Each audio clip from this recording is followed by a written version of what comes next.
This world is broken. The science is outdated, the math is incomplete, and the people are so blinded by greed that they cannot see the way forward. Wait.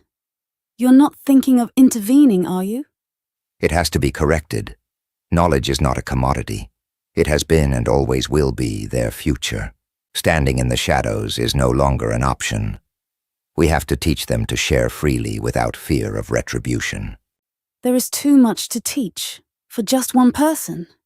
I know. We will have to recruit more people who think the right way.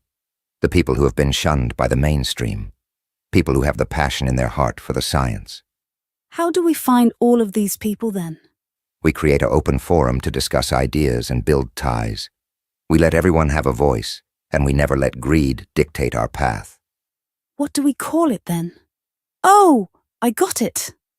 The Fringe think tank. The Fringe think tank it is then. Now let's give them back their destiny and open it up to the world. Hello, everyone. My name is Nathan, otherwise known as Old Man Build.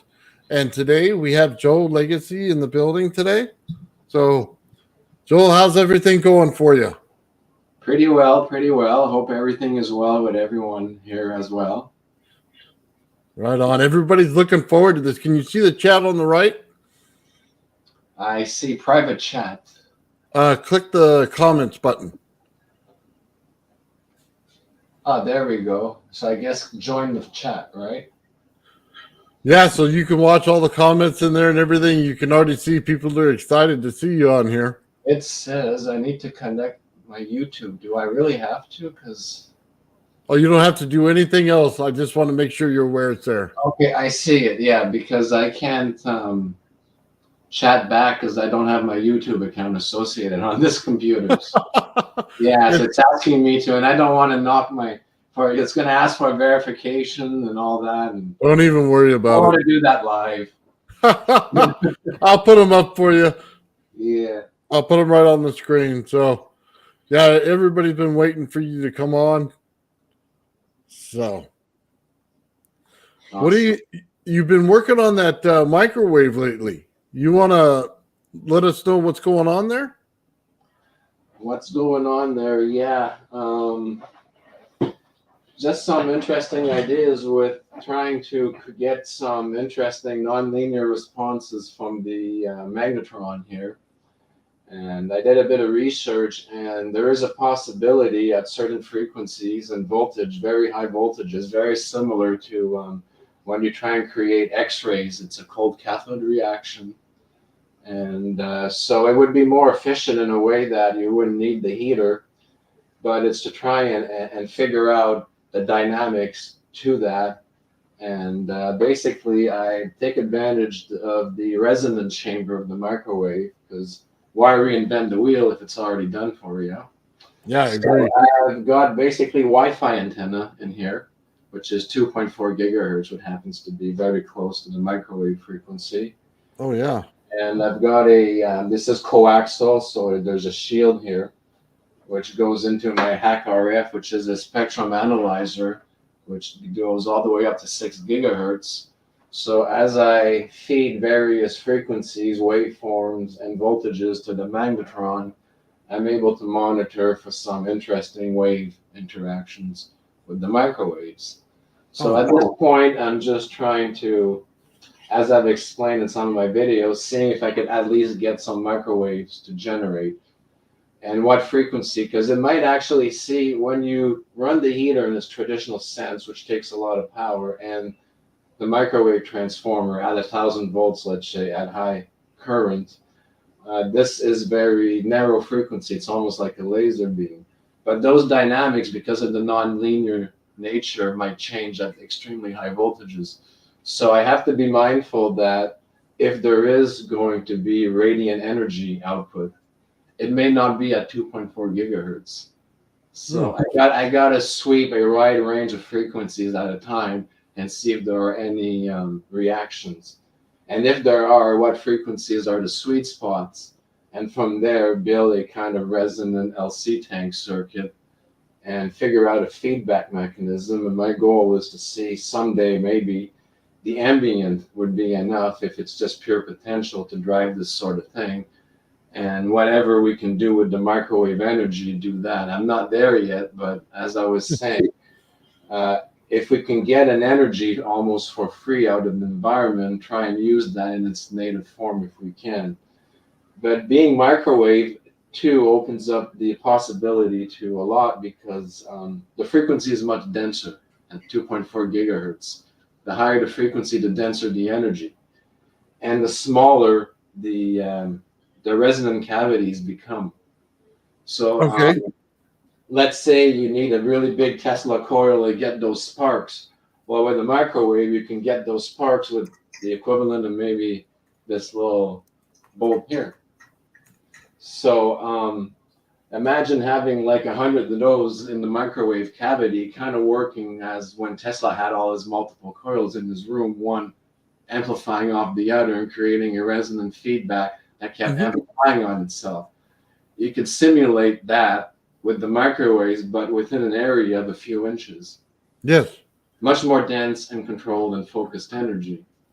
So essentially trying to experiment with all of Tesla's concepts, but into the microwave frequencies and even terahertz later on, which offers a much denser, which means if we're trying to generate scalar waves and that sort of thing to interact with the 0 point field, those very brief openings, very sudden, sharp, with the 0 point field, there's more at high frequency naturally. So more potential in a second to interact with the vacuum is what I'm getting at. So we can collect more energy if we're into that sort of thing as well. So that's what I'm trying to do, basically. That's where I'm at. I have a question for you on the resonance chamber inside the magnetron of the microwave. Yes. You were saying that you can get different frequencies out of that at some point? At some point, yes, because what happened is, in its traditional sense, they're operating it as a linear device. But because the magnetron is very similar to a vacuum tube as far as dynamics, but the difference is it has a it's essentially it's in the name. It's a magnet with a coil, but built like around a vacuum tube. There's a heater in there, so there's like a light bulb kind of an element, and basically the first half of the tube is enclosed and the other one is open. That's what's unique, is the other half is exposed to the air, and there's resonant plates. So when the electrons pass by, those resonant plates output, so it converts the electron momentum into actual microwave energy. So in its linear operation, it's a very tight frequency. But when you start operating in its non-linear range, then that could very well change, like when we introduce spark gaps to Tesla coils, that very non-linear effect, which is essentially what we're looking for when we're trying to tap into over unity systems. Absolutely. So this is a way to initiate the conditions potentially with the magnetron. So I'm not sure if it can be done, or maybe the new ones have something to stop that. Maybe older magnetrons will work. So there's a lot of work to do here in experimenting with different microwaves from different eras. Yeah. Basically, to figure it until you find the one that will exhibit some interesting behaviors. And when it does, that could change, the dynamics of my research anyways, because it's basically taking the Don Smith kind of stuff, but into the microwave range, which would only mean much more efficiency, much more power. So if Don Smith was getting like kilowatts, this could be a small power plant in the microwave frequencies. So very, very, the potentials are crazy if it can be. And according to the Maxwell equations and the new formulas and solutions that I've been working on, it suggests that the maximum interaction is in the microwave and terahertz band. Really? Yes, and the math supports that. So that's really cool. So Let me see. I have a question now. I've seen a lot of microwave experiments, and I've done a few. And rotation seems to be some of the answer if you're looking for any time of plasma discharge or anything like that. I would imagine you're just looking for some of the effects that are in there and not so much the plasma. Yeah, not so much about plasma or anything like that, but what I'm trying to do is basically convert the ambient potential into another form of energy, and microwaves or some high terahertz band, and use that. So basically, trying to use nature to build its own version of a jewel thief and bring the potential up at microwaves and then use that energy. And like I said, it's kind of like, taking the snowball and trying to push it downhill instead of uphill. I know a lot of people have used that saying, but what happens with the microwave is the resonant point, is basically at 2.4 gigahertz. It's millimeters for a resonant plate. So you could use something like, it's very, very, like, you could really take advantage of the nonlinear properties of everything. Like, you could introduce a tunnel diode. Those are high frequency microwave. Those can rectify the microwave energy back to DC and charge capacitors. And then you can discharge your capacitors and get real energy back out of it. So here's a way to convert that natural potential back to traditional energy that we use in electrical circuits. So, would you propose putting the wire directly on the output of the magnetron then, or in the chamber? No, you want to have a resonant chamber with resonant cavities so that they simulate what Tesla was doing when he had multiple coils in the room being driven by one transmitter, which in this sense would be the magnetron shooting in the resonant chamber. The resonant chamber would be Tesla, the equivalent of Tesla's workshop, with all the Tesla coils positioned all around there inside the microwave. And then maybe a special plate or something halfway up there with a series of tunnel diodes with resonant loops, which would be like this. I don't know if you would see it here, but you could use this ring as a resonant loop for 2.4 gigahertz and connect it to a tunnel diode, and that's your LC circuit, which could charge capacitors. Okay. Poofy. Sorry, but busy. Yeah, I'm Poofy. So she's hearing me talking, and now she wants to be part of the show. No, Poofy. That's great. No, Poofy. Sorry about that. There we go. Be good. Okay. Yeah. Sorry about that. Yeah. Spontaneous. Not a problem.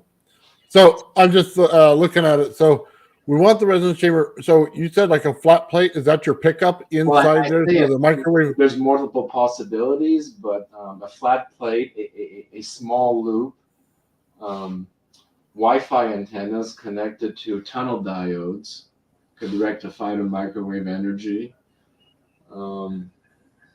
So basically, I'm trying to figure out a gimmick using pure potential, mostly the ambient, drive the magnetron, get a resonant feedback effect going in the microwave, use that to feed LC circuits connected to tunnel diodes, which rectify that back to DC energy, which could charge capacitors, and basically cap dump. That could be analog with SCRs, self-triggered at a certain range. Then you get your discharge. I really don't know what the end game is. Sometimes that's just what I do. I start experimenting like this, and whatever I find is what I find, I don't have any, because this is just a hypothesis, I can't guarantee this is what's going to happen. But it's something to try, because I've noticed that if you do the research on it, not a lot of people are taking it at this level, like trying to bring the Tesla stuff into the microwaves. And then once I can figure that out, then start introducing the Tom Bearden concepts of his phase conjugate time reversed frequency mixing for amplification. So yeah, there's a lot to try for sure. Bringing it up in the microwave. And it might be applicable for anti-gravity. It might be more efficient as well because it's a denser form of energy. That was funny because Todd was talking about that yesterday when he presented his paper on how to work on like anti-gravity or something like that. He was talking about taking the frequency that you're looking at right there, the microwave frequency, and then hitting it with a factor of, was it to the 10th power on Okay. there? And then he had a real short frequency band of 327 hertz that would change it from regular energy to the energy it would take to lift. So, Right. yeah, so his paper, you may want to check that out a little bit. It kind of coincides with what you're thinking right there with the math. Right, right. Yeah, for sure. So Hey, yeah, Ben. Hey, how's it going, everybody? Sorry, Joel. no, I heard somebody come in there saying hello, so No, I'm it's okay. not going to interrupt here. No. Ben came in. Just going to hang out with us and talk a little bit. So, No problem. let's talk a little bit about that the peg cell as well. I was particularly interested the one with the ice cube trays. Okay. The ice cube trays, that one is somewhere. Probably in the storage room. Yeah, Yeah, that was the one I used to run motors and few things, I believe. LEDs. Yeah. But it was only a couple milliamps. So, as I've said before, the peg cell is not really, unless you have like 1,000 of them, something you'd want to use for traditional current. But instead, it has all these interesting features that it could be used for something as a semiconductor to exploit those features, like its electrostatic potential, its polarity inversion and flipping abilities, its electric like properties, its self-capacitive properties. It's got a whole, I've explored a lot of them and documented as much as I could, but they do all kinds of what I would consider wacky things that could be very useful as part of a circuit for something else. So, I think it's much better to exploit them for what everything else they can do, but not so much. It's interesting to see that they'll run a clock and everything, but I think they can do much better than that for other things. it was the battery to the peg cell, and you had an open circuit, Yeah, and then you were explaining that open circuit. That's the one I was really interested in. yeah. He was even able to take, I believe, two of these and put a capacitor in between, and they would self-oscillate back and forth. And I think I had that on the scope at some point. Yeah. Yeah. This one I just took out. You were with me there. I found it randomly. I'm just gonna see if it still has. I'm curious because it's basically in a couple months it'll be a year old. So Nice. and it's been in storage for a while. So I'm just curious here if it still puts anything out. Hard as a rock, so it's dried by now. Huh, that's something. 0.5. I don't know if I can somehow show the meter here. Hold the meter. The carbon's easy to get into because you can just poke it in there. You see that? Oh, you got 0.62. 0.62. Yeah, and as I hold it, it seems to be Oh, it's growing, Joel. growing. Yeah, as it's completing the loop, it's regauging itself. That's what they do. Huh. They self-condition as an electret. And this is like, I haven't had anything maybe for 5 months on this. You were with me when I dug it out randomly. I didn't even know it was there. So that's pretty interesting. Oh, it's absolutely interesting. And that's like one of my oldest cells. Well, what's interesting is they hold that same amount in every time. Every time, yeah. Oh man, that's so awesome. And when you put a load on there, as you see, it starts on its own for no, it should work the other way around, right? When you're loading it, because even the meter loads it slightly. It's got a very high resistance value on there. So it's loading it, it's completing the loop, and then it starts to Oh well, that's interesting. So, detects a load, and then it starts building up the charge. how much power have you pushed it into it and then see how much comes out? Like, did you get to a higher amount? I haven't. I've experimented originally with when I first baked them and they were still liquid form, to condition them with like a 12-volt power supply as they cooled, like an electric. Mm-hmm. But I didn't find any significant. I noticed an increase, but I later on realized that it wasn't hardly anything to do with the voltage, but because they can be electrodes at basically room temperature, so you only need to warm them up a little bit, and they become an electrode. And the thing is, because it has an electrostatic potential, as soon as you warmed it up in the oven, like on keep warm for 10 minutes, it self-regauged itself and went up like 1 volt on its own once I've cooled it down after without having to do anything. So what I'm getting at is that the peg material, all you have to do is warm it up a little bit, Mm-hmm. and then put it aside, and the voltage goes up a little bit.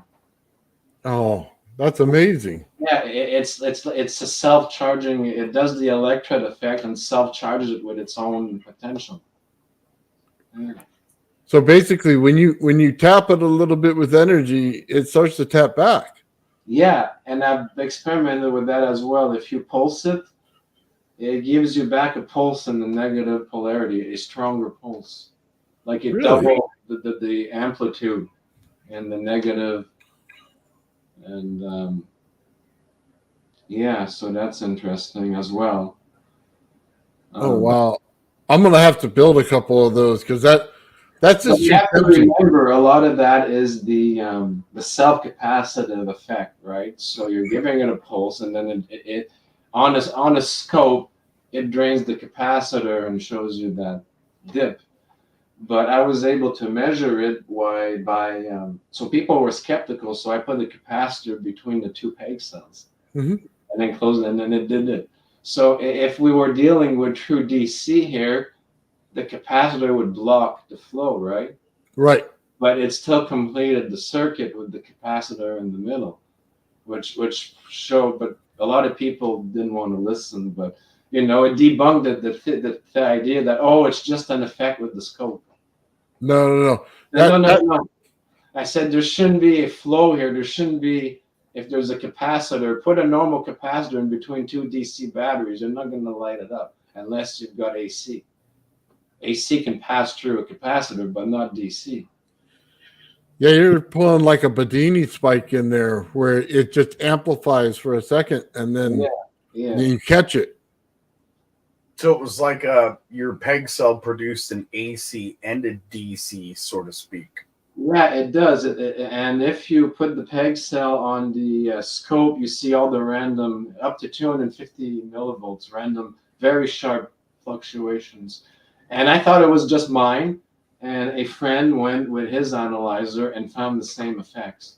He built his own peg cell, different area of the world in Europe, and he's getting the same thing.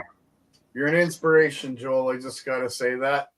I've been watching your videos almost since you began, and Wow. I've replicated a lot of the circuits that you've brought up. One of the most awesome ones I'm drawing out now was Bedini's reactive DC Yeah, magnetic oscillator. the driver, yeah, because Yeah. reactive power supplies, not only are they very efficient, but they have the ability to do a power correction factor. So you can correct, it basically tunes your input to your load. So you get the same amount of power for much more efficiency. Yeah. I studied your work for a reason. It has to do with the coil system that I use, because it's like hand in hand. Just you're using circuits.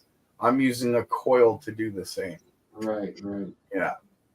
Well, Gerald, he has a star coil, and he also He has the UFO coil that I built that I display and I've done tests on. Is this what they call it?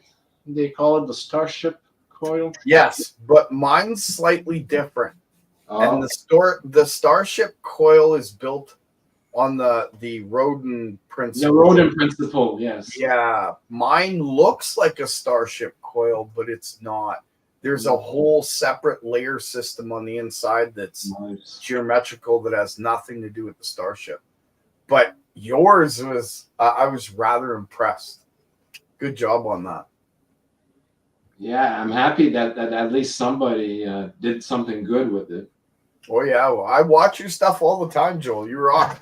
You're dead on. You're just. I love the way your mind thinks. You're not. The problem is I don't know where that video went. I think I deleted it by accident. I don't have a backup of it. I do. You do? Because I can't find it.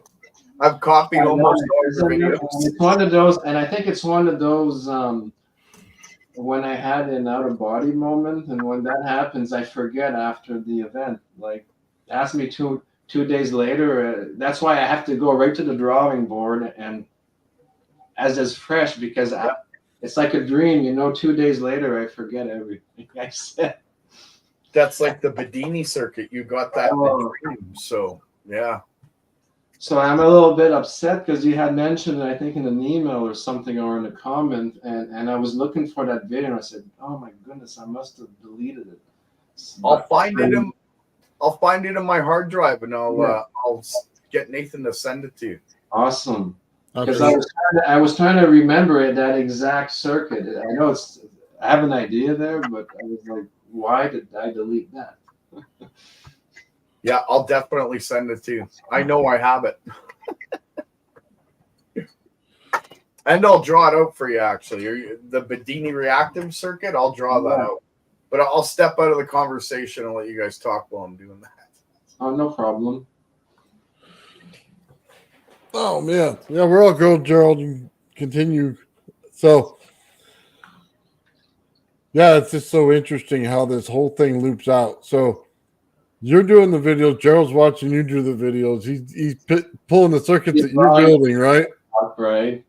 Yeah. So I'm no good at as you've seen, but I try my best. But it's good that he can draw them properly. Oh, we don't ask Gerald to draw too many circles. That doesn't end well. But I usually figure them out and draw them out for everybody. So, yeah, last time he did it, we had to put a sensor on the screen for it. Oh my goodness. Yeah, I can draw the circuits. They just end up coming out looking like human body parts. Yeah, I know. With me, I'm drawing light bulbs and that, and I'm looking at myself. I hope they're not going to think that's something else. Exactly. And it's like, oh, that's just so horrible. Yeah, Nathan has a video. Nathan has a video that's hilarious. If you check it out after the stream, it's pretty funny. Oh, yeah, that's bad. No, I was trying to say that your work's definitely getting out there. I've had a lot of people comment on some of the circuits that you made and how they're working with the products that you're putting together. Right. So they're all really excited about that. Yeah, because that's something I keep hearing is people have success with a lot of it, and after they have success, they're able to understand them and modify and enhance. Some people have went further with it. And I've seen some videos, especially with some of the hydrogen stuff I was doing early on, with a similar idea, using a reactive power supply to do a lot of hydrogen real fast. And some people replicated that and built the whole fuel cell assembly, and they were getting like a lot of watts for milliamps of input through the hydrogen. Yeah, because there was all cap dumps, like a pipe with like 20 cap dumps on a reactive power supply. So it was taking it was like hard limited to like 40 MA, but it was driving all those like 20 cap dumps hitting the electrolyzer. So it was generating loads of hydrogen, and he had the fuel cell connected to that and converting that back to, and he was doing awesome with it, you know. Oh man, that's And, totally cool. and he said it knows Joel Lagace's system, and they built it, and it's working really well. Nice. I think the hydrogen is a lot of fun, and it's efficient, and you could easily get, I would say, what you'd consider over unity with it, but it's totally unsafe. That's the problem, right? I mean, it's good for experimentation, but for the mainstream, you can't really get serious with it. You can't, you know, something's going to blow up. That's the problem. Honestly, but it's so efficient, you know. If you look at like the raw, because water is one of those things that don't need current. You only need like 0.8 of a volt or so of a pulse, and you'll start breaking the water molecule apart and get hydrogen and oxygen out of it. Oh, I didn't realize it took that low of a voltage to do that. Yeah, you didn't less than a volt. Wow. And then you tune it like, you know, Stan Meyer had, where you have the You could tune the whole device. Yeah, the electricity's resonating with the electrolysis tubes, and yeah. you're preconditioning the that, air for bubble cavitation, all those good things. Oh yeah. So there's a lot there for someone who was into that, but That's awesome. We have more people like building these devices, though, because that's what we need. We need more people building these devices and seeing like there's something that mainstream science can't explain with them. Exactly. Yeah, I love it. It's really cool that I showed you. Know, if you want hydrogen really, really fast, you just need a little bit of magnesium powder and just stick some vinegar in there, and you get loads of hydrogen. And I did that in some experiments in a little lab, you know, in a jar, and put a little bit of I stripped, you know, like just a few pieces of magnesium in the tube, and then I put the vinegar in there and the salt, and it just bubbles right up, and the bubble is all hydrogen gas, and it'll bubble for like a little piece of magnesium will bubble for like 3-4 hours nonstop. So if you've got a fuel cell, it'll keep a motor going. Like I had it running at Bedini for like 2 hours, just out of a little piece of magnesium. It disintegrates the magnesium, obviously, because that's part of the reaction. But it's really cool if you don't need to use electricity to create the hydrogen this way. Oh man, yeah, that's interesting. It's a pure chemical reaction. Bernie gonna love that. Yeah. Now, if you want to have a lot of fun with it, you go to the dollar store, you buy yourself some balloons.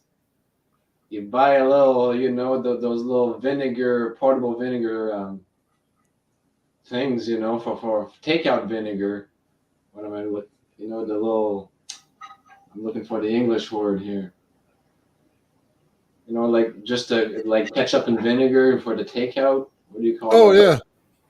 Yeah. So and a couple of flakes of magnesium powder. You put that in the balloon. You tie it up real quick. The balloon expands and expands with the hydrogen gas. It flies up, and make sure you have a field away from people. You have a little fun with it. You point a laser at there, one of those high-powered 5-watt laser. Poof. That's so cool. Yeah, I know, right? I just so you know, my reputation. I love things when they explode, Right. and I love when voltage hits everything. So yeah. So that's a lot of fun, but I mean, it has to be a controlled environment, obviously. Oh yeah. You know, but if you're like out in a farm field or something, you can really have a lot of fun with that, popping balloons. Yeah. So, hey, Mike. Mike Faraday's joining us as well. Mike, how's it going, guys? Doing good. We're talking to Joel here, Mike, and he's talking about exploding balloons and stuff like that with some hydrogen. Yeah, I've been listening. Yeah, you gotta have Don't do fun. that, boys and girls. So, Joel, I got a question for you, just to clarify. Is it Joel Lagace? Or Yeah, is it? yeah, It is. it- Okay, it so is. it's But in English, they have a hard time pronouncing it, so it's usually they'll say Joel, which is the most English. yeah. Yeah. Yeah, I have friends with your last name and people that can't speak French, we just call them Lagacy. Yeah, or Legacy. The Yeah. telemarketer. I know it's a telemarketer. When they say Mr. Legacy, we're looking for Mr. Legacy. Yeah, I've heard a lot of people call you Laglace. Right. Oh, that was probably me in the beginning saying the You're wrong not name. the only one, Nathan. There's a few people, right? Sorry It's about a that. French thing. I just wanted to clarify. That's all. I'm still drawing this thing, trying to make it not look wrong. I think I'm the closest one to Joel. I live just outside of Hamilton. Yeah, So yeah. That's Yeah. like well, close. It's 8-hour drive. yeah, 8-hour drive. Yep. Yeah, and I'm in Manitoba, so that's like probably a Close and relative to, I guess, everyone else that are like so spread out, right? Yep. Well, I got a little surprise for Joel. I just completed my full-size power cell. Full size. Basically, yeah, like what you've been working on, your peg cell. Yes, yes. So Yeah, you so I made build one. Yeah, so I basically took over what Michael Allen Kantz was working on. He Okay. passed away in 2022, Oh, and he was working on a power cell technology. It's very similar to what you're doing, but he wasn't using PEG. he was what? So he was using a method similar to what you're doing, but he Okay. wasn't using PEG. Okay. So right now, unfortunately, I'm under an NDA. I can show the cell, but when it comes to exactly what's inside, I can't show. But I do have a working prototype right now. They're 12-inch plates, basically, and they create a very unique redox reaction. Mhm. So when I'm running the cell, they can produce about 4 to 5 amps at 1.6 volts. Nice. Now, what's unique about the cell, if I detach the load from the cell goes to sleep. It has the It's kind of like what the peg cell does. exactly, and that's where you kind of triggered me to get back into it again because I was working on this about 2.5 years ago, and I always had the big problem with the magnesium deteriorating. Right. But lo and behold, I found a method to basically stop the oxidation process.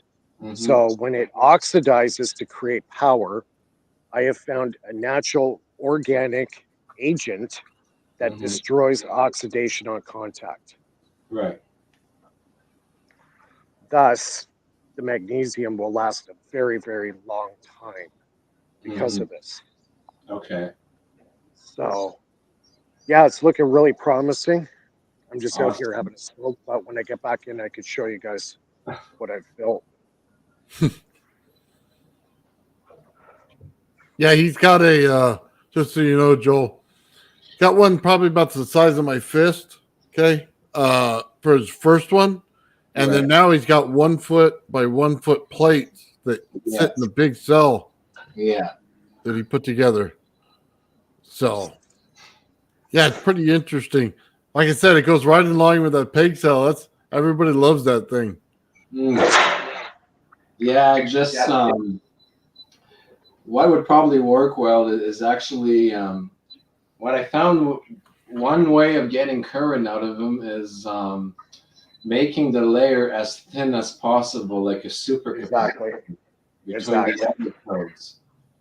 Mine are about 2 millimeters apart.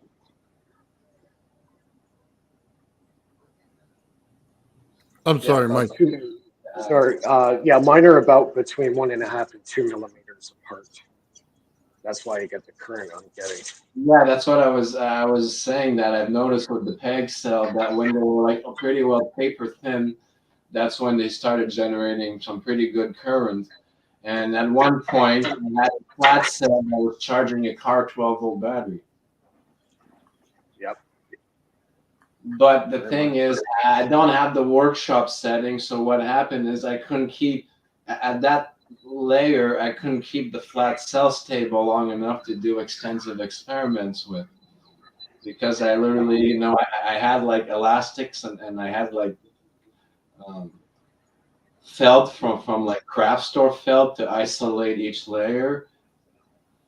And I had poured my peg material in there, just as thin of a layer as I could, and then stacked a bunch of them on there.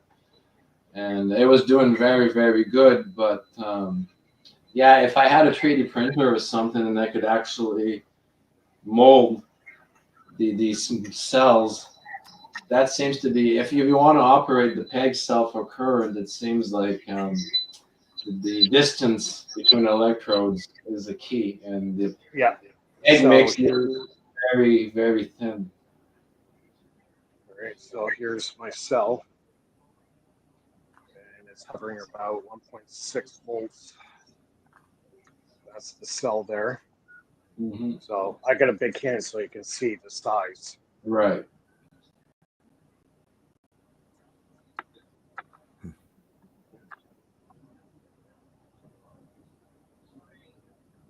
Yeah, it's a very interesting reaction that goes on inside.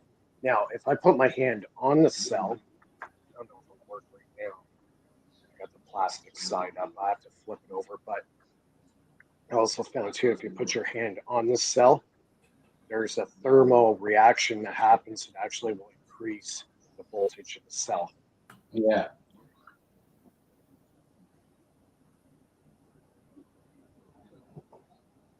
So that's it. Now I got to make about 30 of these.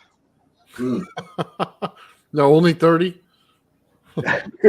Probably a lot more than that, but the graphite I have is extremely expensive. Awesome, Mike. Yeah. Yeah, that's Yeah, cool. That's exactly kind of like the flat design. I had much smaller, but it was kind of like that with the peg cell. That well, here's the thing it is. but I lack the ability to squish it all, you know. Mhm. But that's part of, that's a big one to be, if that's what you're looking for. So I was focused instead with experimenting with like their electric properties and everything else. Yeah. It's Because the rebound. I have these cupcakes as my moldings. Yeah. So, you know, I've seen it. I've seen every single video you did. you know. But this has an advantage. Works great for high voltages because they're far away enough that they don't arc. Yeah. So it had some interesting effects with high voltages. Hey, Joel, how pliable is that material when you first make it, when you first mix it? It's like a paste. Like So it almost looks like the stuff you would the glue for your wallpaper, basically. You remember the wallpaper paste? Yeah. What it ends up looking like. Wow. Yeah, or like toothpaste, when it's starting to dry. Yeah, and then it starts to, then it eventually gets hard as a rock almost. Well, you know, it'll break easily, but really hard, you know. So if you built a mold for it, can you inject it with like a cake bag or something and get it? Well, for my pipe ones, what I did is I had a syringe, and I actually, when in its hot state, just poured it with the syringe in there. Oh, very nice. Yeah. I didn't know that. Let it cool off like that. Because like John Hutchinson was doing with the pipe, you're able to get that very narrow in between the two electrodes. So I couldn't just pour it in there with a mug or anything. So I went with a syringe and manually put it in there. I asked because, like, Sean does a lot of stuff in the vacuum chamber, and he always makes these molds and then pours the stuff into the mold, right? Right. So it would seem it'd be easy if it's the same, viscosity, that we could do that with the 3D printed material and get it to hold to whatever shape you'd want. Yeah. Yeah, like with my 3D printer, I have a carbon graphite filament, so you could actually 3D print batteries if you wanted to. Actually, that's one of my side projects to actually make a 3D printable type cell.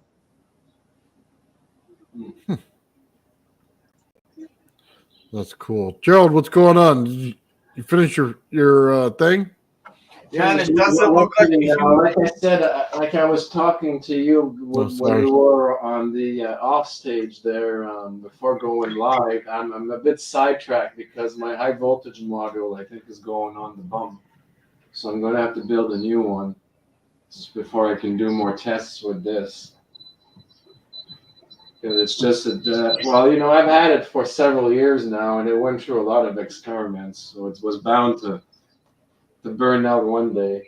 But there's not much on here. I could probably fix it. There's probably the transistor is a little tired. It's right here. Transistor's mounted right here on the heatsink. Could probably change that. Yeah, I was going to experiment a little bit with the microwave stuff. Well, I started.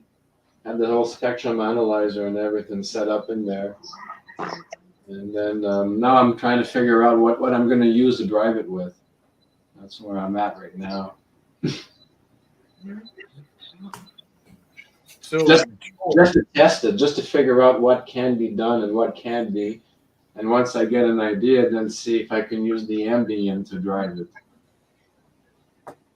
it. Very So, cool. Your sorry, I didn't mean to interrupt, Nathan. Go ahead. No, you go ahead, Gerald. Your Bedini's reactive DC magnetic oscillator. Right. This is the original, Right. and I've tried it and it worked and it was great. Right. But then I modified it to my coil system and tried it, and it blew my mind. Oh my goodness. So you definitely have something there. Awesome. Absolutely. Yeah. So that's the original circuit that you created. And then this one, it's different because my coil's circular, of course. And I just wanted to show it in that sense. But yeah. Awesome job, Joel. Nice. And I will find you that video. Yeah, it's funny because I'm looking at that and I have no memory of it. Yeah, and that's like that. A lot of times I get these ideas and I have to just write it down real quick so I don't lose it. But but you were lucky to have found the video because I guess that was a good one. That was a good one. I was there an hour after you put it up. You put it up at something like 5 a.m. You had your whiteboard. You drew it out. I drew it out. Sometimes literally after I wake up because it's like when you have a dream, you got to write it down or else you forget about it. If I remember, I'm there half asleep on the whiteboard, kind of putting down all the info, thinking that I'll remember this forever. I wrote it down, but if I remember correctly, you said you hadn't even had your coffee yet. Oh wow! Yeah. Speaking of which, that's what I got to make right now. But I'll find it for you, and we'll confirm that. Awesome. Yeah. I'm glad that really works well. You're inspiring a lot of people, Joel. I'm telling you, more than you know. People look at your videos and they take your circuits and they play with them and they see exactly what you're saying, and then they modify them and turn them into other things. Yeah, exactly. That's what I encourage. This is the starting point, but you got to take it from there. And Did you? Sorry to cut in. You guys see the link I sent today of Mr. Evo? He has a really good one on Tesla's free energy. Yes, I haven't watched it yet. That's the one from 1851, I believe. 1891. 1891. Yeah. That's a must watch. He explains it so well. I will definitely look at that. He's in Germany, and I think as far as like Tesla stuff, he's probably one of the top guys out there that I know of. That he knows like the real science behind it. Plus, he's an electrical engineer on top of that. So Yeah, he's pretty on the ball with this. Yeah, he Joel, does- do you watch Master Evo? Joel, do you watch Master Evo? Master Evil? Probably not. If I not. Isn't that the name of John's dog? No. No. Hutchinson has a dog. I think it's called Evil or something. Master Evo's a long-haired guy. He From works Germany. on pancake coils, and his Okay. his YouTube name Master EVO. Oh, Yeah. okay. Yeah, watch him. He's really, really good. Really good. He does some deep understanding. It's good. Oh, nice. He's in Germany. I think he's in Frankfurt, if I'm not mistaken. Yeah, it could be. I'm not sure. I just know he's in Germany. Yeah, he's reached out to me a couple of times and gave me some pointers on stuff. So yeah, when he talks to you, yeah, you listen. He's one of the best guys out there that I know of. Oh, see, I was pretty close about John Hutchinson's dog, I guess. I'm just reading the comments right now, so. See, the first time I talked to John Hutchison was in about 2005. So I've known him for quite a while. He's making a new YouTube channel, isn't he? Yeah, there. Interesting to say, but Yeah, I think he's into a new lab. That's going to be exciting. Maybe we can get Master Evo on the show as well. Maybe I'll send him an email. Yeah, he's really good. Hey, And Joel. I had his John. English is good. His English is good too. So Okay, well, we'll have to table the Master Evo for a while. Yeah, I was going to ask Joel about one of his circuits. Go ahead, Nathan. I'm sorry. No. Ask him about the circuit. I was watching your improved Bedini switch. Yes. And I thought that was an amazing way of looking at it. I haven't tried it yet. Right. I'm trying building that one. People wanted to experiment, and then that's the one with the dual MOSFET switching. That's yeah, it's a whole other way of looking at the different concept. Yeah. Yeah. It's almost Okay, guys. Circuits, not just coils or anything else. No, it's a whole different idea. Yeah. Fill us in. What are we missing here? So I'm getting eager to build that one, and I want to test. I got all these different coils I want to test on it, and it might even be an efficient motor driver. You can drive maybe a motor with it, and that would be really efficient. Do you want me to share the video, Nathan? Yeah. Or did you want to look it up and share it? No, you go ahead. You know which one it is, so go ahead and put it up. Okay. Let's see here. Present, share screen.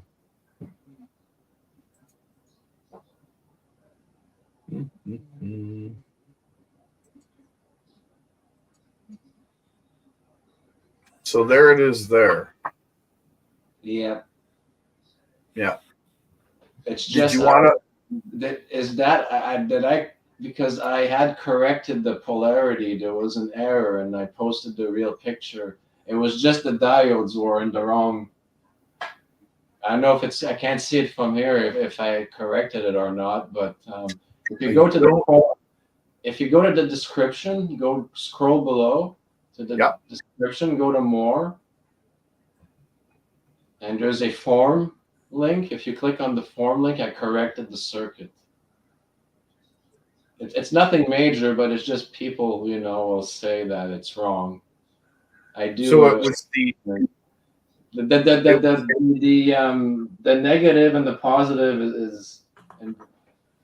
So if you click on that form, my computer won't let me open it while I'm on live. Okay, no problem. You can obviously see, where positive should be negative on the output and negative should be positive. It's just the colors are wrong.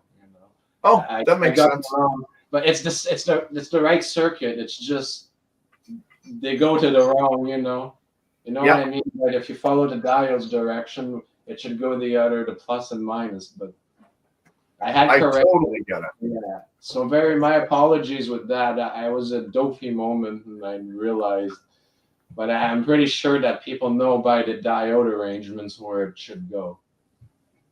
So your color scheme was off, not your What's circuit. off? Yeah, exactly. Yeah, that's not a big deal. No. But Yeah, awesome. that's it. Yeah. I want to try that circuit next. Okay, I'll leave the link right here for the video. Somebody was asking for it. I found it. Awesome. Yeah, if that works, that may double up even on what I'm doing because Right. the circuit itself is capturing back EMF. Back the EMF, and there's no break. It's sequence. So you're creating a path that has nowhere else to go. Yeah. During the off time, then back into the source without affecting the MOSFETs because you're bypassing them during the off. That's what's pretty nice. It's self-isolating because it's both of them at the same time. Yep. So, with a typical Bedini system, if you try to put the back EMF with the diode output back to the front, the whole thing shortens out on itself. You can't do that. But this design here overcomes that issue. That's awesome. Without needing, isolation transformers to send it back or anything, which would introduce more loss. This is like literally direct. Poof. It just follows the path back into the input. I'm definitely building that one because that could actually improve even a lot. Yeah, for a lot of things. A lot of drivers for all kinds of things. Wireless coils, motors, all kinds of projects that would be good for, I believe. I'll be right back. Excuse me. Right on. So yeah, that's really cool. I see a lot of actual circuits on your channel now that, you know what I mean? Hold on. Let me pull this up real quick. So you have some pretty long detailed circuits in here. Yeah. Sometimes I get a little carried away. Don't we all, huh? All right. So on that high voltage, though, you have an AC fly back there, and then you said you had a multiplier. Right. Yeah. So when you run your DC, do you just run a ZVS to it? I don't have a ZVS here. So all this is a high voltage AC generator. And I fed the output to the voltage multiplier, which converts it to DC, high voltage. So essentially, if you would want to go higher voltage, you'd have to spark gap the DC output and then do another multiplier stage. Yeah. So I have on my AC right now, I have a positive multiplier and a negative multiplier. Yeah. And then I have to make sure I know which ones are which, so I wrote them down on there. So if you put the negative multiplier to something, your like ion lifter or something will just suck to the table and it never will lift. So you have to switch to the positive side and then lift it. I always forget that when I'm looking at them, so I had to go back and write them down and put tape on them, figure it out, because it was the real disaster after a while. I know. Sometimes you end up confusing yourself with your own arrows and. Yeah. So true. Yeah. You're in a hurry, so you draw the diode backward, and then exactly like I did there with my circuit. And then people are scrutinizing me for it, saying that it's all garbage because of that obvious. But anybody realizes, it's just he mixed the colors up. Big deal. Yeah, no big deal. People will pick at that, right? And they scrutinize it and they say, well, you don't know what you're talking about. You can't even get. But again, I do this. I'm just an individual. I'm not a paid professional in this field. So, you're going to have a little glitches here and there, mostly in formatting. Doesn't change the story at the end of the day, really. Exactly. Just just ignore the logical fallacies. That's what I got to say. Pay attention to the science. Yeah. For sure. Awesome. It's good to have you on, Joel. I haven't seen you on too many podcasts, so it's an honor. Yeah, I'm. Well, generally speaking, I figure not a lot of people are into this stuff very much. There's more than you think. There's quite a community that's gotten together and is working on this. They're just not they're not watching my videos. Maybe they're watching yours, which is a good thing. But they're not watching mine. That's for sure. That's why we're networking. Networking is good for that, That's the thing. For We, sure. we can direct our audience to different channels that they'll be interested in, and like I was just talking to Joe. Joe was like worried because he started out as a fan on my channel, subscriber to my channel, and he just resonated to Nathan. I'm like, no, that's the point of us networking. You find the channel that resonates with you, and for some people that might be multiple channels, but we all offer a different perspective here, and we're trying to help each other get the message out. So I think, a coordinated effort is going to be needed for that. But by the way, Joel, we put your page in the chat so that everybody can click on it and find you. And then we also put the link to the circuit in there. So, all right, awesome. Yeah, we always try to distribute the information. If somebody asks me, I'll send it to them personally. You know what I mean?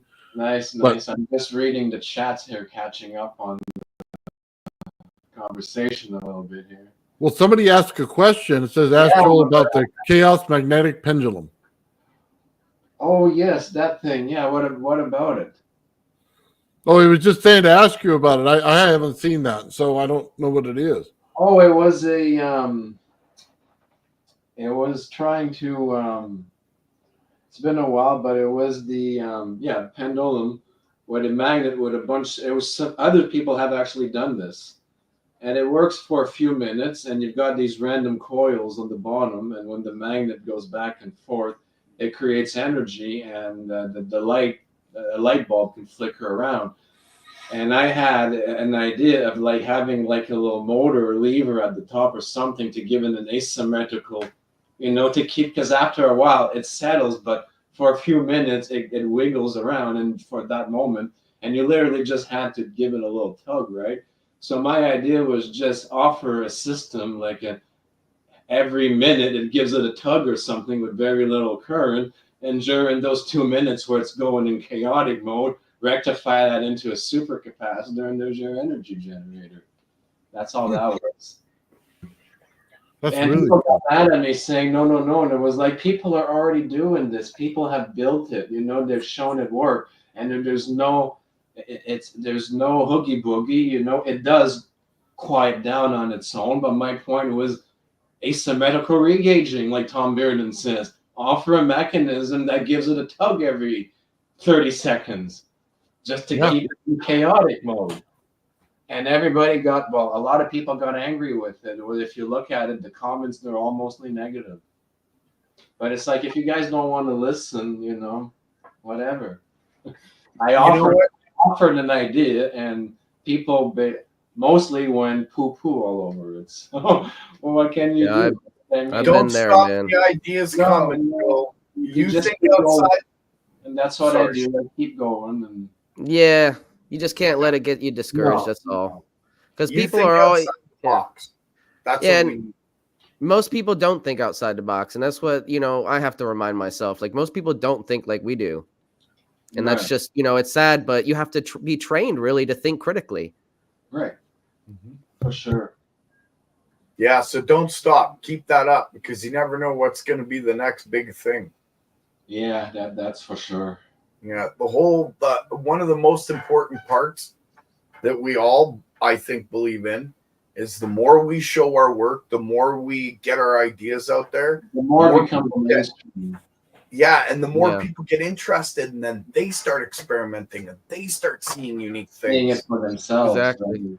Lead by example. That's what I always say. Yeah, that's what we want. That's what our goal here is, as far as I'm aware. Correct me if I'm wrong, Nathan or Ben. No, it's our goal. Get everything out there and see what people like, and even if they don't like it, build it anyway, and then continue to build it until you perfect it, and then the non-likers will become the likers after a while, and they're just going to have to deal with it. Yeah, and an important part of that is kind of trying to deconstruct and debunk some of the myths surrounding these devices. Yeah, that's what I was saying earlier. There's a stigma behind all of it, Mm. and there's an opportunity to scam and make money with all of the, because you can make it look pretty, right? And it does nothing at all. You know, For sure. people got, it's true. Like for example, you know, I don't want to say the name of the popular channel, but you guys all know it. With all the big Sparks and Tesla coils, you know, like what good is that if you're not contributing with it? If it's You're not just paying attention to what Tesla himself said. you Yeah. know. Yeah, no, well, I like to, and whenever I have a debate on somebody who is very skeptical, which I started out in a place of skeptical, and you know, skepticism is healthy, you know, to have in doses, you know, be an open-minded skeptic, you know, challenge things and look into them. Don't take them at face value. But when I'm challenged with debating some of the science with a hardcore skeptic, I go back to Tesla and Maxwell, you know, listen to what they said. And our technology is mostly reliant on, you know, the technology they brought us. Of course. Yeah. And we can't just ignore like a big portion of what they said about the ether. You know, that has to be. And then we just had a gentleman prove that the Michelson-Morley experiment was done wrong, and done correctly. We do get that drift pattern that shows the ether. So those two combinations, I think we're starting to have the evidence, you know, to kind of destigmatize the topic a little bit. And yeah, I'm noticing, you know, it started with Tom Bearden and a few people in that time. And Tom Bearden was very, very good in the beginning, but between me and you, I think in his later days, he became compromised. He did. Yeah. Everything Well, went in another direction. regardless, you're right. He inspired. Yeah. But he inspired a lot. So I give him a lot of credit because what he does put out is the stuff, you know, what is right on is right on. You know what I'm saying? Yeah, and he inspired a lot of the people that we're seeing that have looked into, you know, their theories and developed some of the Bedini technology. You know, that it's because of the inspirations that, you know, were drawn from, you know, Bearden and Floyd Sweet, and Eugene Maloff. You know, these people were like, oh, you know, let's look into what they had to say. And now we have a whole generation of people, you know, who that's had it, exactly, and you know, we have knowledge to gain from these people. For sure, yeah. People like Nathan and Gerald. Yeah, you guys.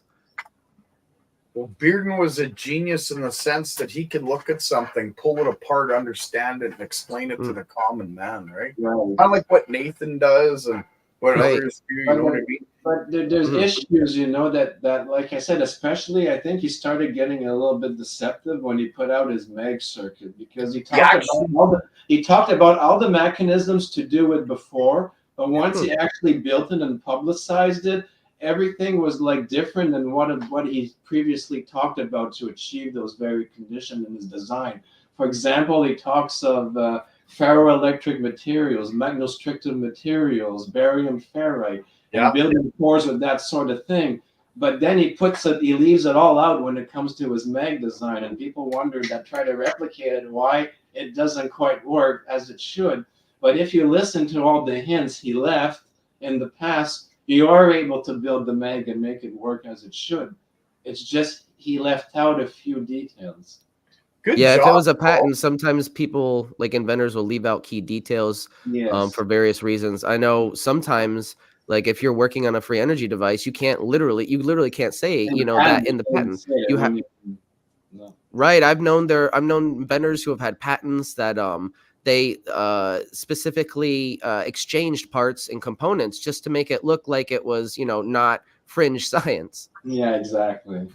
That was an issue with Bedini when he put up his Bedini circuit. But the thing is, I'm really surprised that the patent office gave him the patent, because he copied it from the Adams motor, which was patented before he was. If you look at the patent of the Adams motor, it's exactly everything the Bedini motor is, except Bedini added for charging batteries at the end of everything that the Adams motor was. Was the circuit what's really weird is the Adams motor expired, but once it expires, it becomes public domain. So how did Bedini get the full cover of that patent when it wasn't really his invention? All he did is, oh, well, I'm taking the back EMF or inductive kickback, whatever you want to call it, and charging batteries with it. So he had that additional stage, which was basically a diode charging a battery. But everything else was the Adams motor. The exact diagram, the exact same schematic. I think he even cropped the same wheel pattern out of his original Adams motor patent. And it was weird. Yeah, I didn't know And that. he turned around and basically took full credit for that. Which the same circuit. He did good in his ways, especially with the Ferris wheel design, which was based with the hub motor, which was an additional system he doesn't talk much about, but it had barium ferrite in there. And that was why that specific system worked as it worked, but he didn't get into too much. That wasn't a traditional Bedini like the Adams motor, which he presented like in the vacuum series with the big Ferris wheel. That was completely something else. Yeah. Was it the same circuit? Sometimes people know, and they figured that it's a regular bike wheel Bedini, but times 10, in dimensions. But it shares similar mechanisms, but it's not the same device at all. It was 13 feet, wasn't it, in diameter? Like that. And it had trigger coils and one pickup coil, and it had the hub motor in the middle, which was based off of the NASA design. And he replaced the magnets with barium ferrite, so it gave it a kickback. So that kept the thing going. But he doesn't talk much about it. What was the name of the inventor for the motor?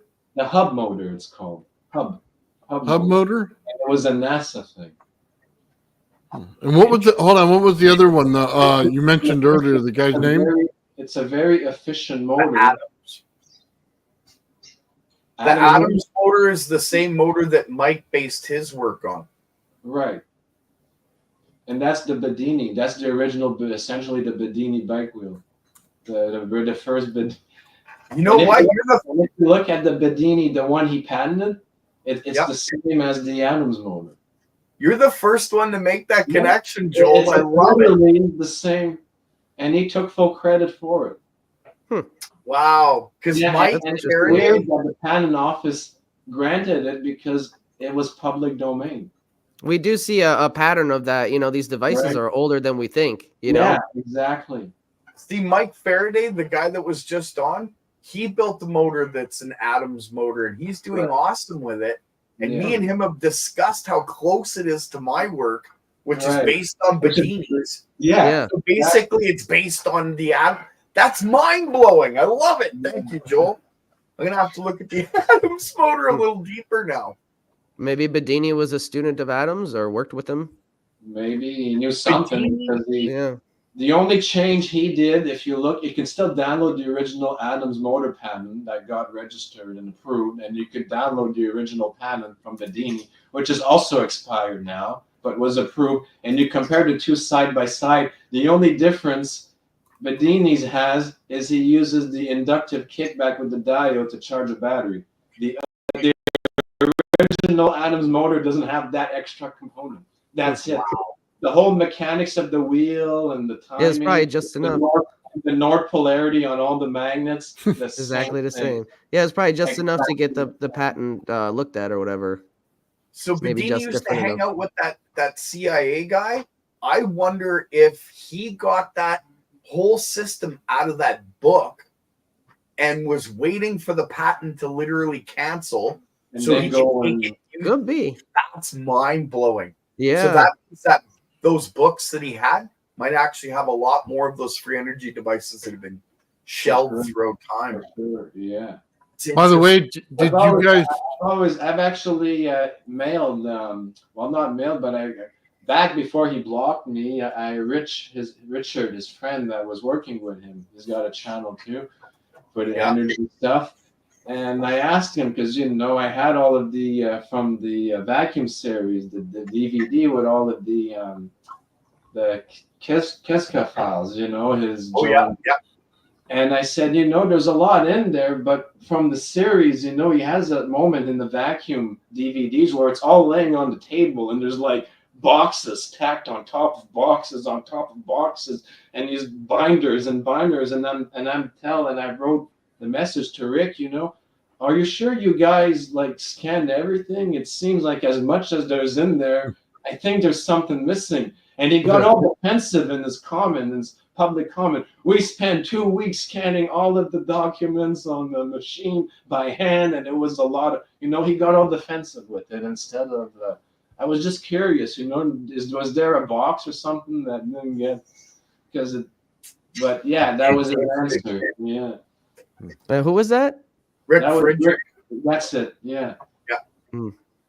But by the way, I just want to tell you guys, Bedini was an excellent reverse engineer. Yes.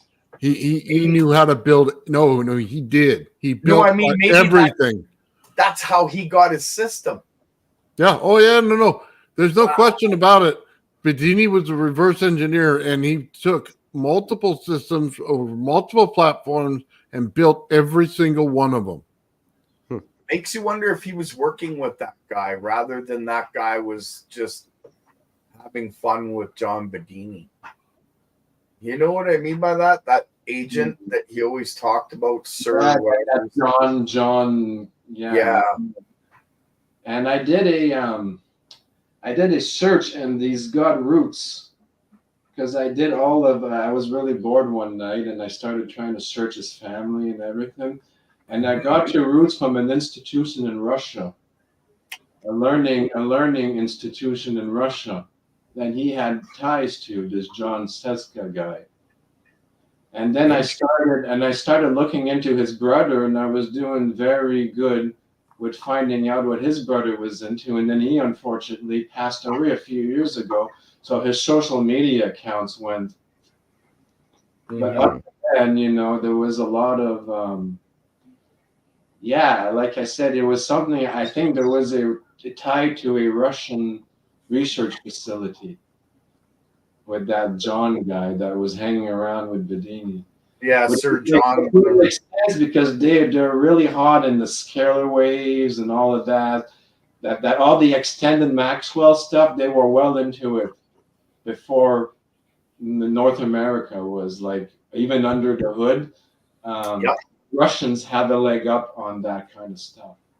Big time. Bob Grenier, he talks about it, and he's been traveling to Russia since he was a kid. Yeah. And apparently they have books. There's a lot of it I have here that I still one day, if I have the time, I have to translate it all. It's easier now with the computer and AI and everything, but you still got to run it page by page and translate it. And sometimes, there's limits depending on the services, then you have to pay for it. And I don't want to start paying hundreds of dollars just to translate stuff for, just for myself. Yeah. So it takes a while to pull the information down, but they have a lot. Pretty well everything we talk about, they pretty well decoded all of that Maxwell stuff years ago in their own ways. Yeah. Yeah, I've said this to Nathan before. All this tech, everything we're working on, it's nothing new under the sun, but we're rediscovering it. Yes, and it's new to us. It's hidden from the mainstream. And if the mainstream can find it on their own and share it with regular people, like you say, and others experiment, then it's not such a secret anymore. So who cares if they don't want to talk about it and half of the people know anyways? We'll do it ourselves, right? Absolutely. Well, some of the stuff is hidden in what they put in their ancient art, mandalas, stuff like that. And you actually have to pull it out and put it into an electrical form to really understand it. So the secrets that they thought were hidden forever went away as soon as somebody started to wind wire. They knew it was over. Yeah. Yeah. Just a matter of time. Just look at the dream catchers, Yeah, it's been passed down for centuries. Yeah. Absolutely. Because basically that works on the principles, I believe, of dielectric resonance. Yep. The opposite of you know what I'm talking about. Because of the brain frequencies and the scalar waves that could interact with resonant dielectrics. Yep. Absolutely. I can show resonant waves in ice and I was talking about this on a previous live. I took a coil, I put it in a container of water, and I had the wire come out of the freezer, and I put it in the freezer, and I was freezing it as I was pulsing it. Right. And then the wire came off the coil, but the lines still showed up in the ice. Nice. Yeah. So we're there. We're there. To try, I haven't done this yet because I'm also a ham radio, but not too much for ham radio contacts, but the technical, all of the background of it, the technology aspect and the home brewing and all that sort of thing, which most of them don't do anymore. But that's what I'm interested in. I always wanted to build like a loop antenna and just fill it with water. And then measure the resistance and build an LCR loop, taking the self-resistance of the water and the inductive of the, and use the water in the pipe around the plastic as the actual antenna.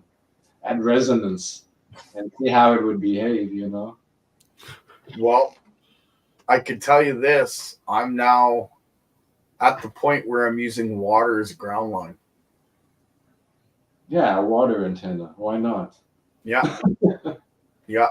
So Tesla's the issue with water is it's got resistive. It's resistive, right? But if you're building an LCR circuit, you need that resistance to form your resonance. Mm-hmm. So at a certain frequency, that will be to your advantage. You're smart, Joel. You know what you're talking about, man. I'm telling you, that's awesome. Thinking outside the box brought you a point where you actually understand this tech probably better than most. Good for you, man. Maybe just because I live in the bush, nothing else to do. Keeps me out of trouble, and helps, the betterment of the cause. Everybody who's sane anyways wants a better world. Yeah, exactly. You know what they say? Idle hands are the devil's playground. Yeah, so true. I want a better world for the next generation. It's not looking so good for them Not right looking good at all, no. Mm-hmm. Yeah. Me, I've had a life. You know what I mean? So whatever this tech does, it's for basically the future. Yeah. And I hope they take it and use it. For sure. So how long do you guys usually carry this out? We've been like an hour and 20 now. So you just keep talking until whenever you're just scratching the surface, Joel. We talk until one of us passes out. Yeah, or until you're tired. Not that bad. Yeah, that's. No, look, we're usually around 2 hours, and then you know what I mean. If everybody's done, we're done. Right. So that's usually where we are. So, yeah. Yeah. Oh my goodness, buddy, he's having as much problems with his background than I am. I hate that. When I put the green screen thing, it never works right. Oh yeah. I get that blaring too all the time, and I haven't been using it lately because it gets. I don't know. Maybe because it's not very accurate with this. Yeah, maybe it's because I need like the real green thing behind me, and then it would work. Yeah, green screen is always recommended. You don't get the flickering. Sure. Yeah, because that's what. Yeah, I get the same problem with mine. Mm-hmm. What it's doing is it's using some kind of AI algorithm to try and remove it. Out. Yeah. And then it's smoothing out the edges and distorting the edges too. Yeah. I went and got. I use it once in a while, but people like the audacity of seeing the mess behind me. So what the heck? That's not a mess, buddy. That's not a mess. I actually have to disable it because I wanted to show you guys what came in the mail today from Michael Morel. A package with a lot of love. He gave me a lot of coil frames, and this is the version 3 advanced 432 coil frame he reverse engineered from First Stop Energies. And as you can see, he's already wired it with string to give me an idea of what it should look like. We're not exactly sure how 100% sure how it's wound, but we're like confident this might be the route. And what it is, it's utilizing 3 channels. Here, I'll show you if I can. So you start out in the middle like you normally would, but instead of going over and up 1, you go over and up 3, and you leave a kind of extra 2 extra spaces for the other 2 channels. And what I'm going to be doing is I'm going to be trying 6 wires each channel. No, I'm sorry, 9 channels or 9 wires each channel. So we're gonna try laying 6 to 9 on top of these, but we're gonna layer them and see what kind of effects we get, specifically with energy and the neodymium sphere.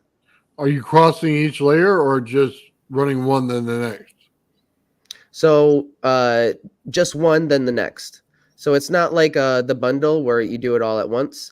What we're going to be doing is laying them individually on top of one another. So I'll, measure out ahead of time, 9 wires, and then I'll lay them. They're not going to be connected. I'll lay them. I'll put them on individually, and then Okay. But what I'm saying is, you complete one full pattern with 1 wires or the 3 wires, then do you start the next pattern?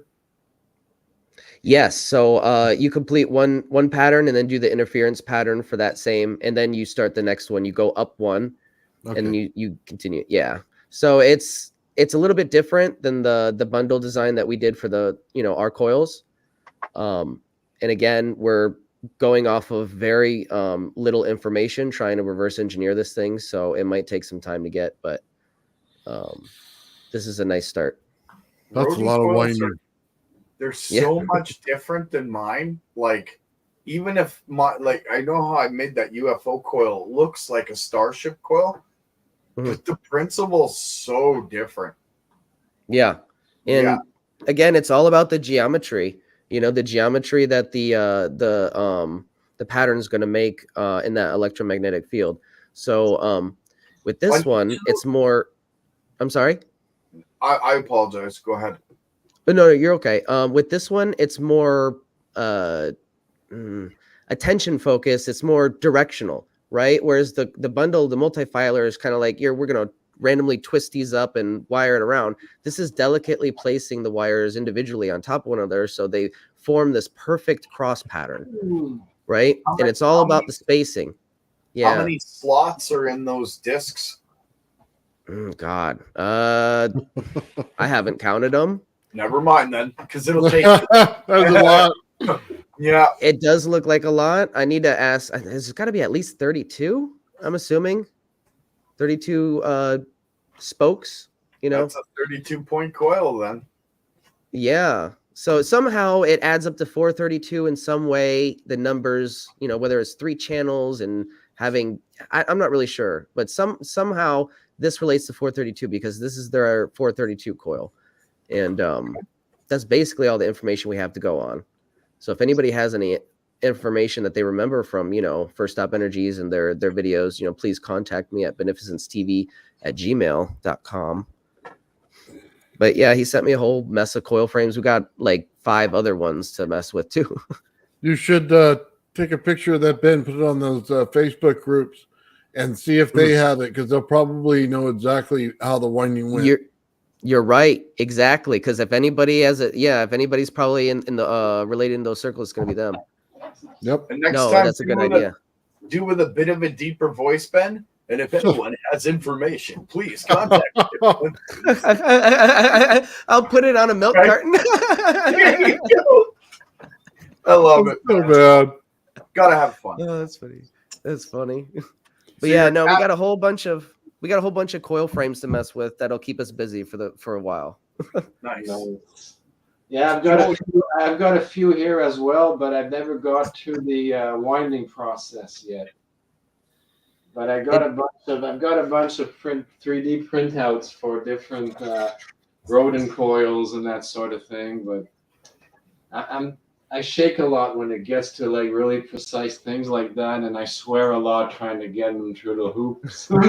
It goes back to that saying, if you have a knot you can't untie, patience will untie it. patience will do a lot. Have you ever tried it? So, it's just teaching yourself patience and repetition, really. Like, yeah, I didn't get it the first time. That I screwed up my first 2 coils, So but yeah, if you're interested, I could show you some techniques that help with that process and help alleviate the tenacious effort.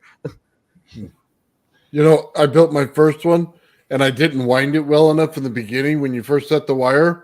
So every time that I went in, like you're sewing, right? It would grab everything, like every little notch would grab it. Oh, I had to cut it off and throw it away. My second coil, 20 minutes is all it took to wind that thing. Nice. That was it. Right through it. No problem.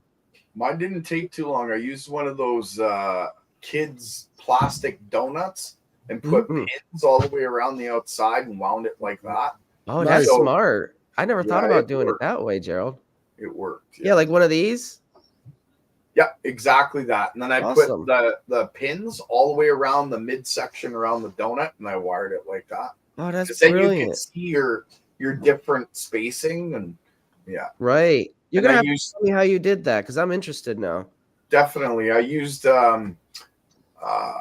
pins from sewing, and they had different little colors of balls on the end, and I used 3 different colors so that you could see where you what winding had to go where. Oh, that's brilliant. Definitely gonna have to try that. Because I've been, like that's the biggest problem with winding the donut ones is trying to get the wire not to move when you're winding them, and getting it, so that that just solves that. So, I mean, Nunez, they used clay. I don't think they ever went to pins. They went straight from using clay to, moving on to the slide disc frame. But that's actually really great because, each coil, each geometry has its own use and own purpose, I believe. You know what I mean? So I do. Well, just don't go black and blue. You'll be frustrated with it the whole time. I hear you.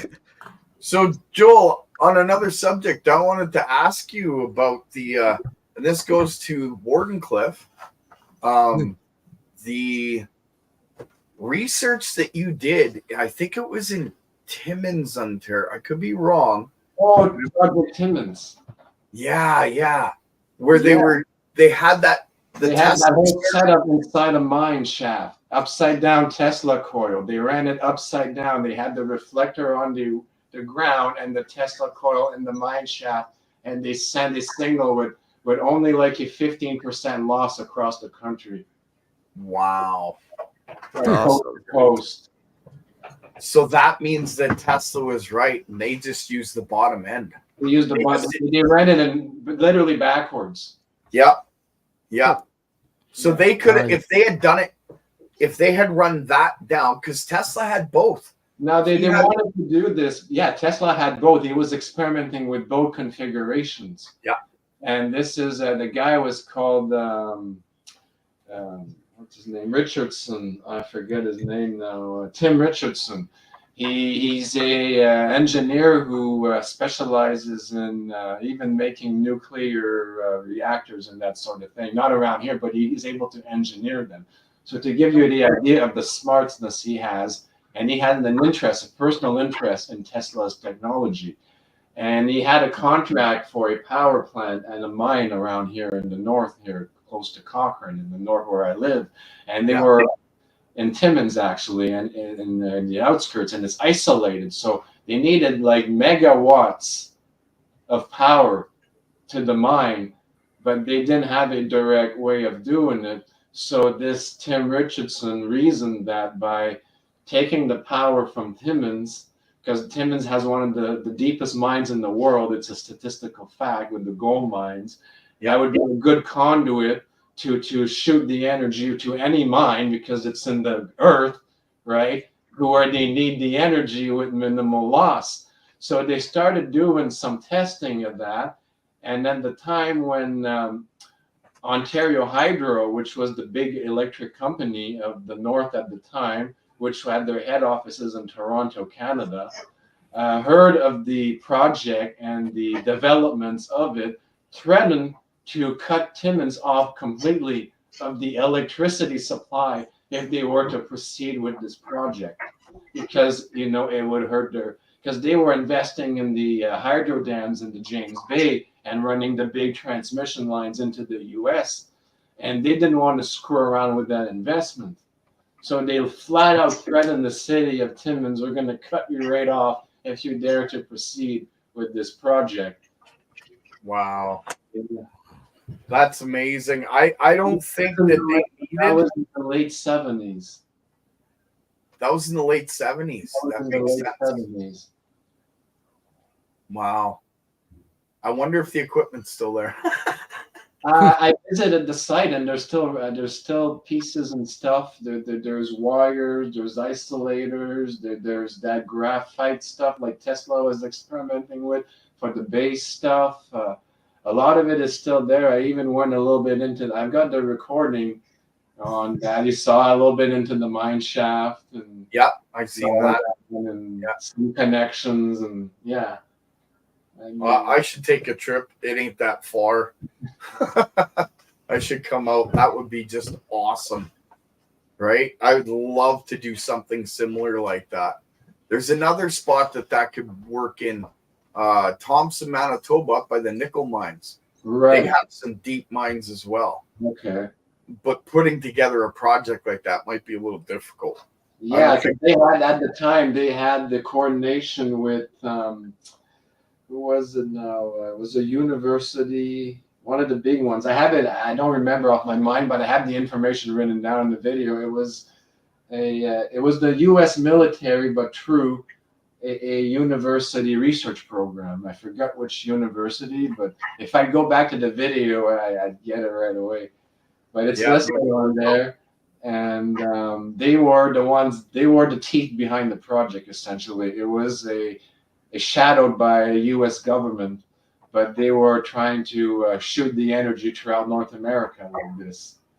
So the next phase, they were going to shoot energy from Timmins to the United States. Wow. But it never got to that because when Ontario Hydro found out, because they needed the source input, right, to shoot, and they were getting it from Ontario Hydro. When Ontario Hydro found out what they were using it for, they're like, no. Yeah, because it bypasses their big project, right? Because they're like, no. Yeah. Wow. I definitely love to visit that site and see if I could get in there. Guy is still alive and roams in the area because he's still on various energy boards and stuff like that, and in economy and green initiative boards in the area. But when I do stumble onto him, every time I mention the Tesla stuff, the guy just runs the other way. No doubt. Won't talk about any of it. Probably terrifies him. Probably, especially when I tell him exactly what he was doing and how.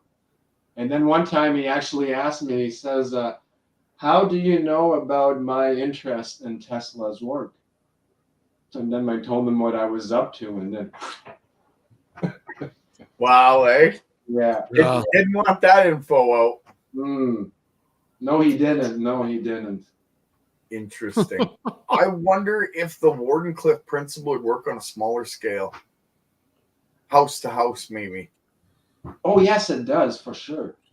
Yeah. Different frequencies, though. Yeah. You gotta go, like, if you were to use, I guess microwaves would do it. Because of the short. 2.4 gigahertz would do it.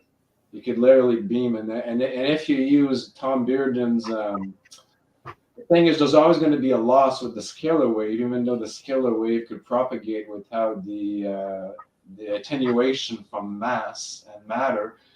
But you still need to correct the wave, so you're going to have to offer that, like what Tom Bearden was saying, the phase conjugate reverse replica image with the wave mixing to like you do in nonlinear optics to restore the wave, and then it would work.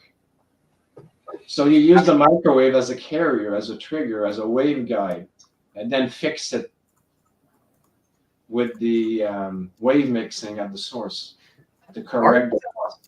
Aren't old cordless phones work on 2.4 gigahertz, or is that megahertz? No. Some of them do 2.4 gigahertz, yeah. So does the old Wi-Fi. All the old Wi-Fi stuff is all in. So that's what I like about that is it's easy to find resonant circuits because everything that's 2.4, everything that was ever built for Wi-Fi boosters, Wi-Fi extenders, Wi-Fi antennas, it's already resonant at 2.4 gigahertz. So it saves you from having to build all those precise devices that at that frequency, just a solder blob might be enough to throw your resonance right off. Interesting. We buy from the factory already tuned, ready at that frequency. So you don't have to reinvent the wheel for everything if you don't have to. Yeah, no. Use what you got. It's already available Yeah. and does the job. We got those cats again, huh, Gerald? They're over there Yeah. messing with your stuff. Sorry, I had to let the mother in for the kittens. She was outside, so Gerald took in a mother cat and how many kittens? 6. 6 kittens. This is our Yeah, kitty cameo time. She brought the baby one just to test us to see if we were good people, I guess. I don't know. I can't get into a cat's mind. And then the next morning I woke up because I leave my basement window open for my cats to go in and out. And all of a sudden there's like 5 cats in my basement plus the mother. So I guess she maybe decided we were safe. Yeah. Yeah, animals are very complex emotional creatures. And, you know, a lot of time we don't give them enough credit. Yeah, true that. Hey, Joel, there's a question here for you. Can you explain the Bedini style circuit working Gerald drawn? And let's see, explain how you use it for bifilar setup. I can't explain it because I don't remember it right now. That's fair. To be very honest, you know, why make something up that sounds smart? It was like I said, it was one of those things that like I woke up and then I just had it and I, you know, it's short-term memory effects where you get that aha and you write it down and then you forget about it like 10 minutes later. So he's gonna send me back the movie and I'll know right away. But right now it's like. Do you have it on your site? I don't have it. I deleted it by mistake. Oh, yeah, I was. That's the one you guys were talking about. Okay. Yeah. So once I see it again, it will all come back, obviously. But right now. Yeah, I'll get it for you for sure. Because I was looking on it. I was looking on your site today to see if I could bring it up and talk about it. Right, but weren't finding it, huh? Yeah. So I'll make sure you have it, though. Awesome. Nice. Because that's an important one. Apparently, it works really good. So it does. Yeah, I was impressed. That dream was definitely worth having. Going on, yeah. Sometimes you underestimate them. You know, I figured, well, that's just another one of many. I guess it's not that great. But then, you know, weeks later, you realize, oh my goodness, this was right. What was I looking for, right? You know, you're not wrong. Sometimes it doesn't occur right away that the information is as important as it really is. This book here, this is full of dreams and visions. Yeah. Before I started doing my work, like you get you have to write it down right away because. Yeah, and you think to yourself, is it really going to work? Is that something I should really do? Something I should bother? Yeah, you don't want to like. Sometimes you don't want to make a fool of yourself by writing it down, you know? I write it all down now. I don't discount any dreams after what I found in my dreams of visions. No way, man. Dreams are insanely real and directly connected to your spirit. Yeah, I fully believe that. Yeah. So write them all down, Joel. You never know. No, exactly. That's what I've been doing, you know? Yeah, that book's later on. I'll look at it and then I'll see, okay, this movie's got 1,000 views. This one here's got 90. So I'm going to delete this one here, just regardless of the information. But then that happens to be the one that's really. But yeah, it was out of no malintent. It was sometimes I try to declutter because, you know, you end up with hundreds of videos on there and it's like, okay, find one and I'm basically saying the same thing and that's shorter. Okay, I'll delete this one because I'm saying the same thing over here. Yeah. But that's what happened. It got lost accidentally in the mix. That's okay. We'll put it back up there for you, or get it to you so you can. Yeah. Yeah. I record most of your videos, so I think I'm missing a couple. I get a database on all the best. I have Bedini stuff. I have all of Nathan's stuff. I have Apex, yours. Yeah. I got like 6 terabytes now. Well, going on 6.